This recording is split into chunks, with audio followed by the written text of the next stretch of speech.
Holy shit, guys! I recorded an hour and a half of this game, and it didn't record the audio. So here we are, back a day later.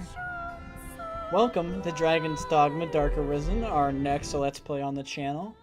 I love that the audio gets really fucking quiet. I like how the main menu has higher audio than like the actual main menu.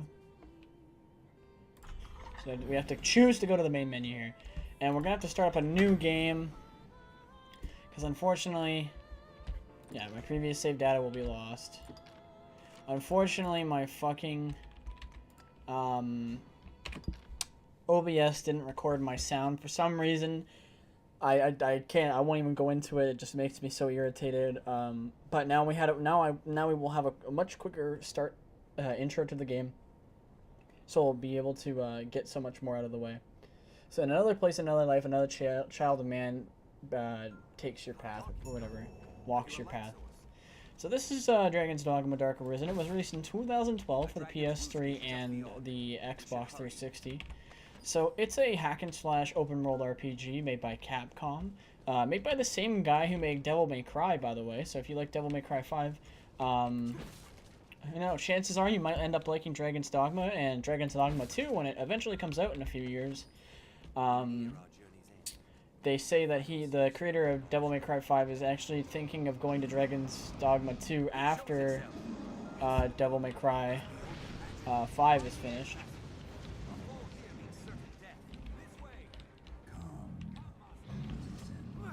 Uh-oh. Okay. So the reason why the dragon's not attacking us right now, endless chain.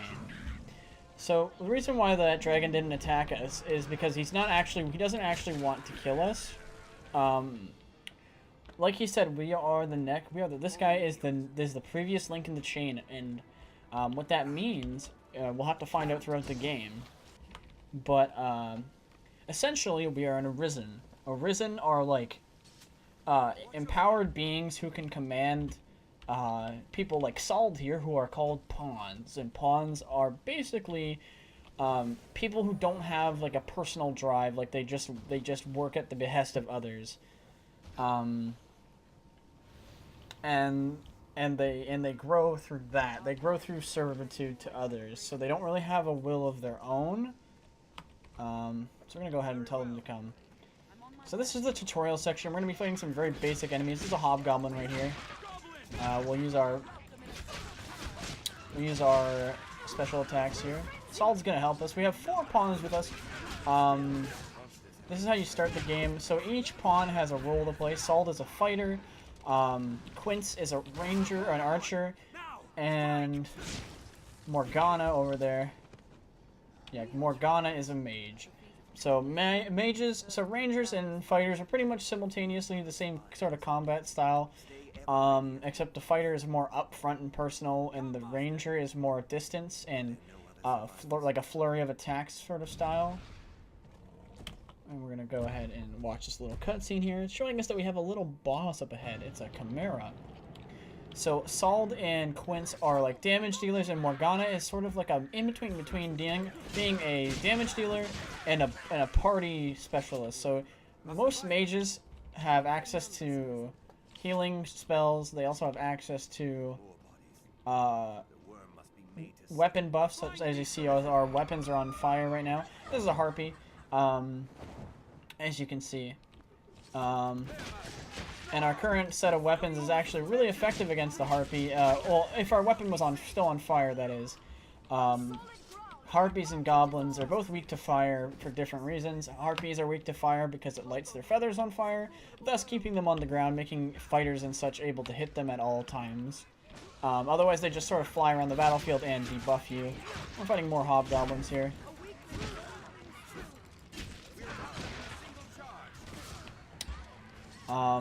So rangers are really good at range combat. They can fight airborne enemies without having to wait for them to land. Fighters can only deal with land-based infantry, and mages can do range combat, but they can't really do melee. unless they are a certain subclass, which is basically an arch, which is basically like a spell blade. And as you see, when we hit the harpy with fire, it instantly falls to the ground and is unable to get back up.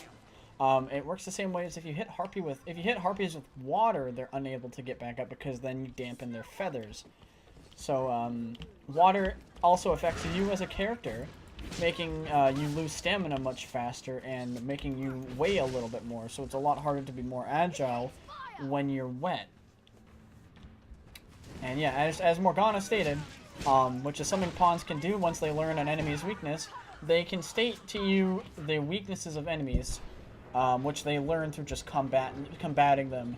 And of course, if you end up using the weakness of an enemy against it, they'll learn it automatically. So it's good to have a pawn in your party that is a higher level than the rest that might have encountered enemies that they haven't encountered yet. Because then they can tell you the weakness, and then all the pawns become stronger because they know the weakness of an enemy. And like Assault proved, grabbing an enemy and having somebody else hit it does a ton more damage because they can't really dodge the attack. The worm awaits beyond, sir. I should be proud to guide you. And Sir Pilati here is going to guide us to the worm, but we're actually going to go to the Grand Hall here and encounter our enemy, which is the Chimera. So the Chimera is 3 parts of an animal. Its head and front part is the lion. Its back part is goat. Its back and middle torso are goat. And its tail is a snake. And the snake is poison based, so it can poison you, obviously. Like that. If I got hit by that toxic cloud, I would have gotten poisoned. The goat is magic based, so once you kill the goat, it doesn't get the opportunity to stun you anymore. And the lion is basically the only part of the animal that stays alive. And you can hop on. Oh, I got pounced somehow, even though I was on top of the animal. You can grab on to the tops of these animals, like on top of these bigger monsters, by pressing F. It's the same button you can use to grab stuff. And if you see that little health bar, that's the snake tail. That's the snake's health bar. And there we go. We just cut off the snake. So now we no longer have to deal with the poison damage that the Chimera can deal with us. And we've knocked him over, so now we can target the goat as well. And if we can silence the goat by killing it, he loses his magic buff. But for every health, like every head that you destroy or disable, it sort of becomes more tanky. There we go. We've killed the goat there. So now the only way we can do damage to it is by attacking its lion head, which is a lot more tanky. It's actually better to attack its paws so that you can get it to stumble. If you can get it to stumble, then it takes a lot more damage. And you see there we see Quince. So rangers really benefit from grappling onto enemies and just going all out at them. And they even gain abilities later on in the game that allows them to do a ton more damage while grappling, and they sort of get like a grapple finisher to enemies, which isn't really like a finisher, but it's more like just a super powerful attack that they can do a ton of damage to these enemies.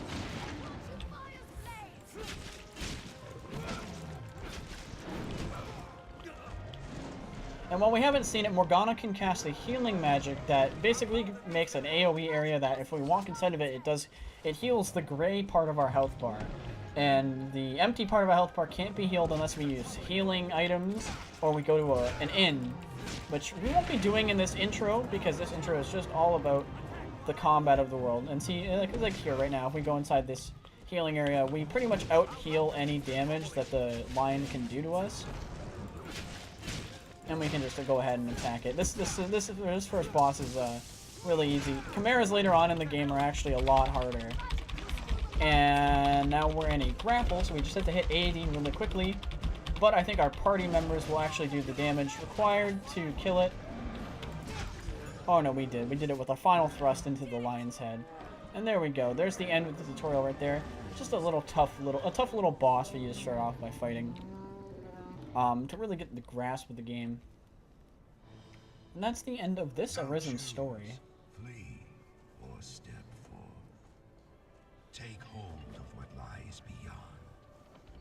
mastery over the eternal ring. Essentially, the dragon is just telling us to come fight him or run away because reasons. I can't really explain. I've never gotten to the end of this game, although I do know quite a bit about it. There's actually 7 or 8 different endings to this game, and we're going to be going for one of the better ones, I want to say. I hope that we can go for the better one. I don't really know what I have to do to get the different endings. This is in French. Le plaisir délicieux est toujours nouveau d'une occupation inutile. The delightful and the ever novel pleasure of a useless occupation.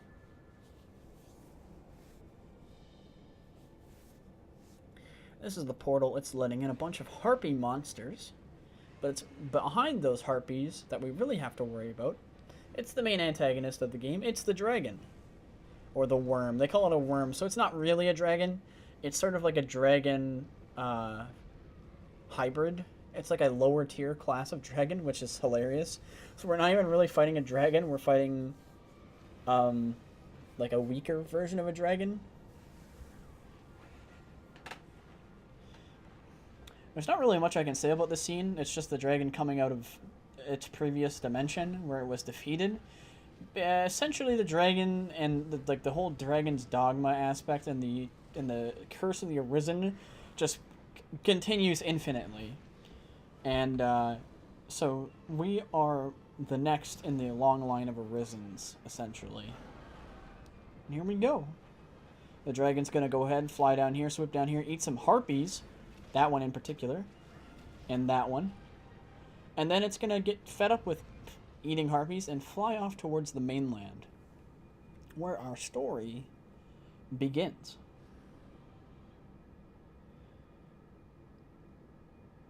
Stock up on consumable items, yeah. So we get to make our character here. Our character is going to be really simple. His name is going to be Guts. And there's a reason for this.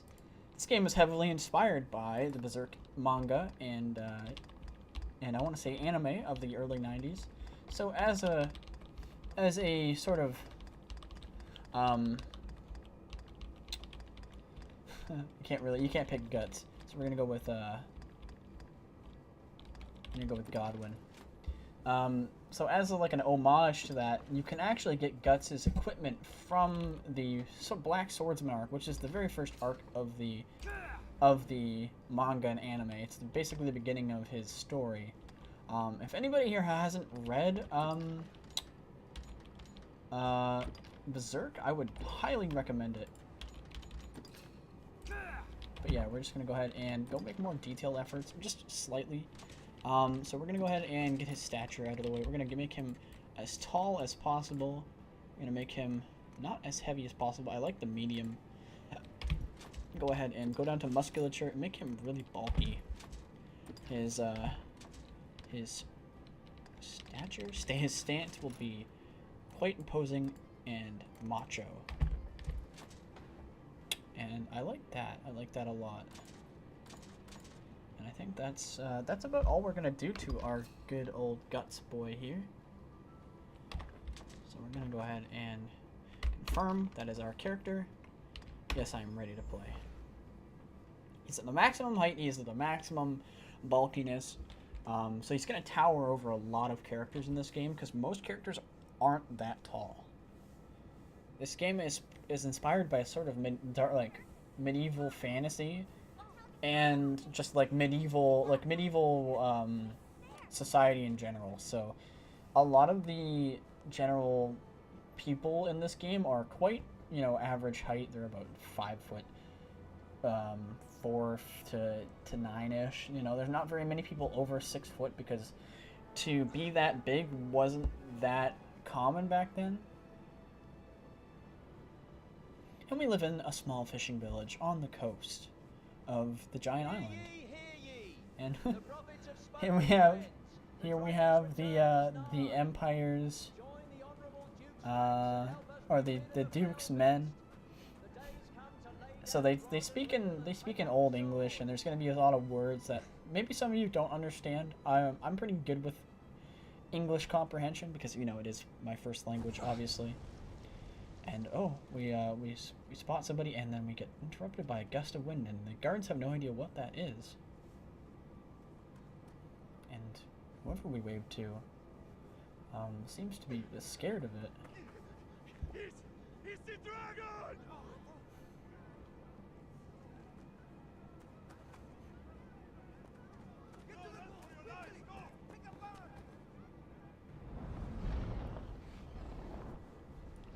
And so that dock piece of our town is about to get destroyed by the massive red worm, or red dragon. I guess they called it a dragon now, so I guess it is a dragon. And there it goes. It's gonna go ahead and launch pieces of the stone into our village. It's sort of in like a blind rage right now. Like, it really can't see it can see what it's doing, but it really doesn't care.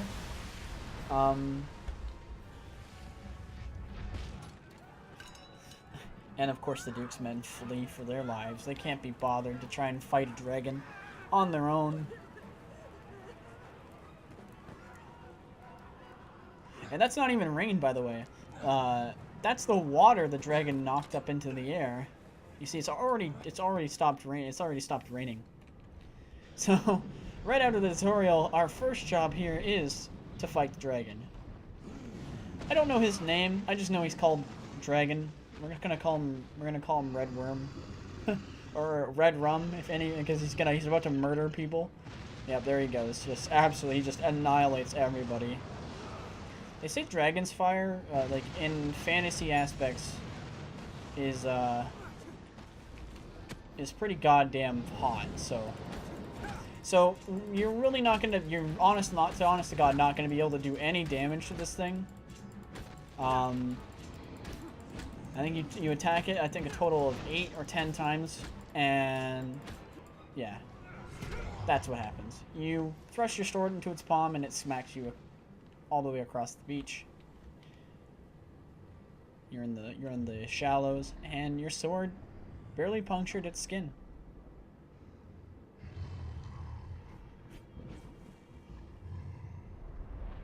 But that awoke something in the dragon, as we see its pupils change to be blood red.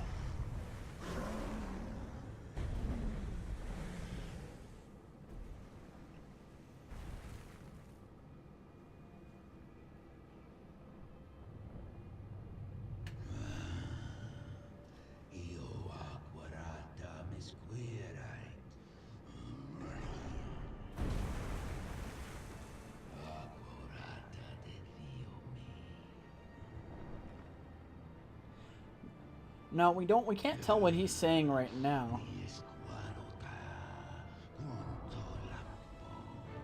But he's about to rip open our fucking chest and take our heart from our very body.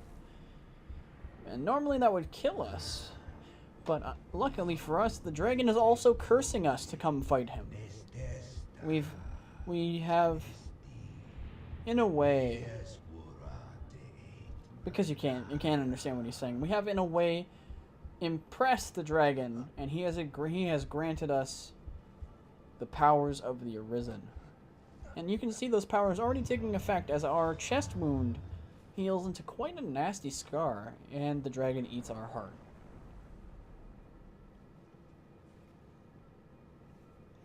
And just like that, he leaves. And title card, Dragon's Dogma. It's missing the Dark Arisen text. Dark Arisen is a expansion pack to the Dragon's Dogma game, adding in a whole bunch of useful features and a whole other area of the game that we can explore. Much later on, we will be going and tackling it together. And our lady friend comes running over and notices that we're still alive, but now we have a giant scar in our chest, and our clothes are tattered and bloodied. And we are carried away to a house up on a hill, and we awaken sometime later.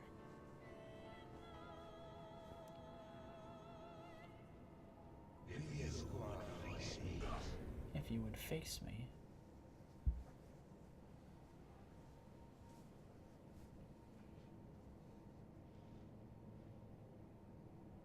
Take up arms, newly arisen. Now that's sort of patchwork. We can get a I think it repeats itself once we take a weapon and walk outside. Because that's what it's basically telling us to do right now. We awaken in the cabin after the dragon attack, and we are to pick a weapon. Now, you can go ahead and try to leave and just not pick a weapon. But then this happens. Take up arms, Arisen. For my kind do not heed the toothless. Essentially, the dragon says to come fight him, and he won't fight us if we don't have a weapon. I found that out as I recorded the last session. I never knew that actually happened. We're gonna be a fighter. We're playing Guts. We're not gonna be a strider. We're not gonna be a mage. We're gonna be a fighter, and you can bet we're gonna be going two-hander later on in this Let's Play.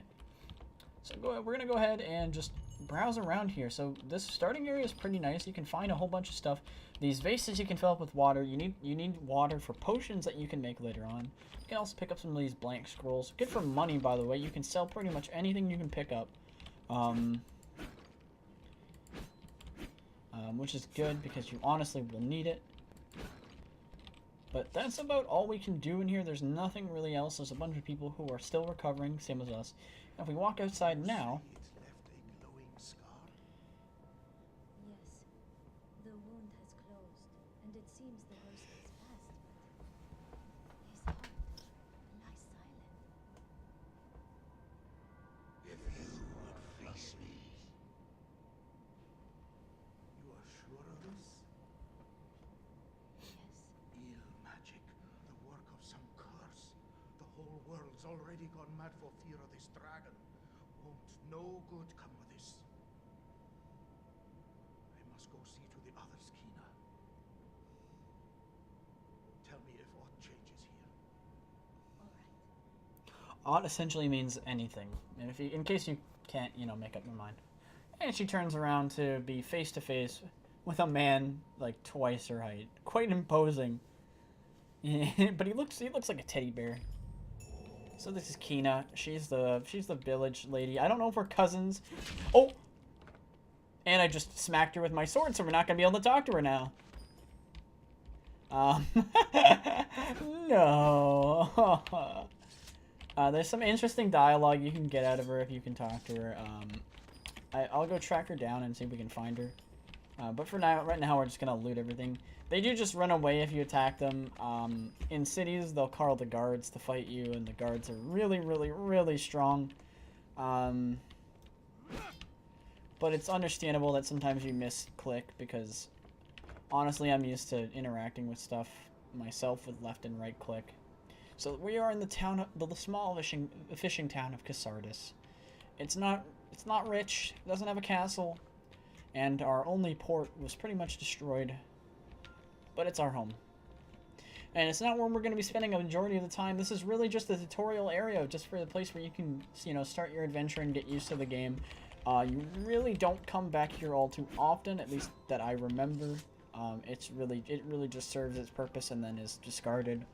Which in a way is good because, a lot of games, they build up like the starting town like it's like the most important, and then you never come back, and then it's just like, oh, okay. Casardis really isn't built up like any of that. It's really just the place where you start your adventure and you never really return. I mean, you can return occasionally, but it's really not all that important that you come back.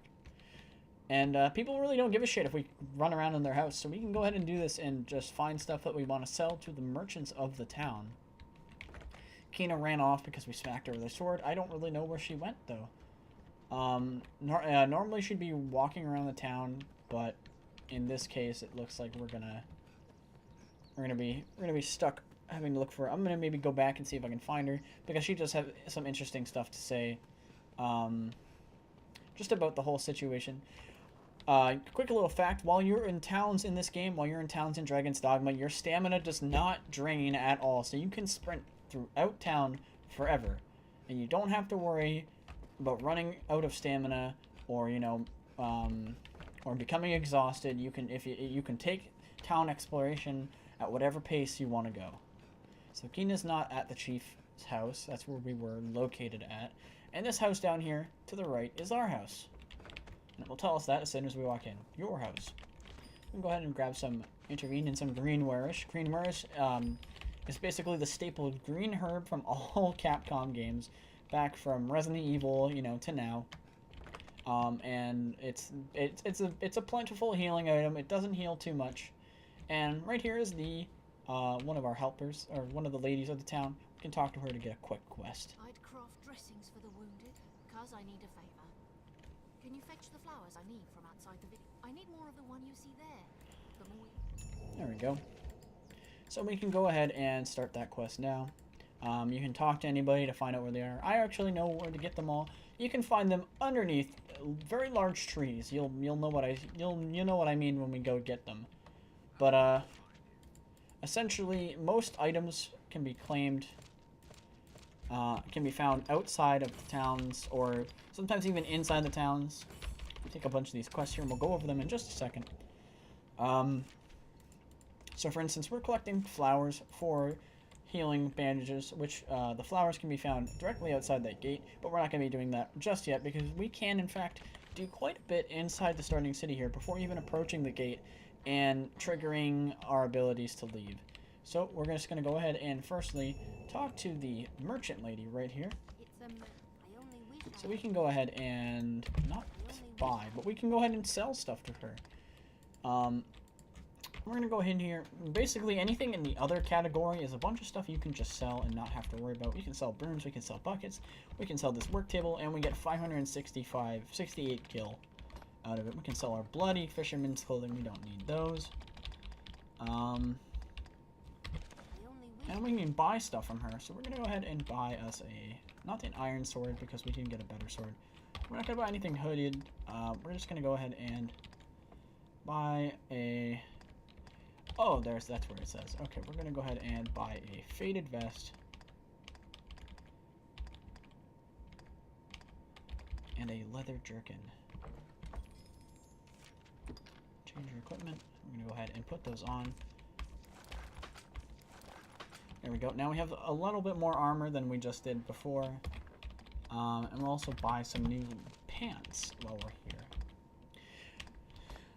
There is about 1, 2, 3, 4, 5, 6 armor slots on characters in Dragon's Dogma. You have the clothing.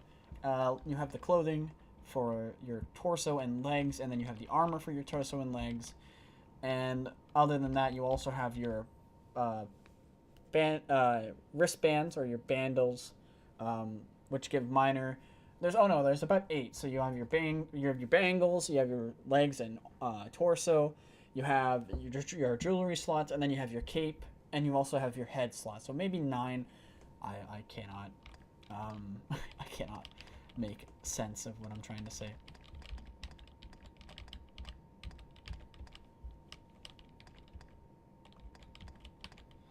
But yeah, we can go ahead and grab some of these.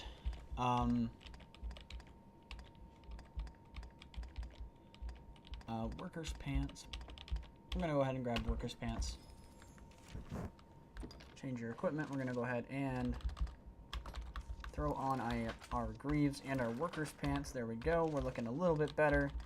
We definitely got some armor going on here. We're going to go ahead and sell everything that we're not using now. Don't need it. Go ahead and sell our cloth greaves. We have quite a bit of armor on now. So now we've sort of outfitted ourselves plenty. We'll be able to take a lot more damage. We just need a better sword and shield. And the only way we're going to get across that is if we can do some more quests while within the city. And we can also search these areas here. We found a blank scroll. We're gonna find another blank scroll. Nobody really cares though. Steal this guy's fish. We can sell that for plenty of money. That guy's gonna go fishing. Open his door for him. He can get out quicker. You look well, child. Thanks, Iola. We all knew the faith can keep their prophecies. You look well. Alright, Iola here just sells, You look well. Iola sells plenty of stuff. You can sell some stuff to her, get some money. I think she mainly sells curative stuff, so you can buy a lot of your herbs and stuff from Iola. She's a very good merchant for early on. Only in this first area. So if you come to her before you leave the village, you can stock up on green wares and stuff like that. That'll keep you going. Just that little bit extra while you're out there, you know, adventuring.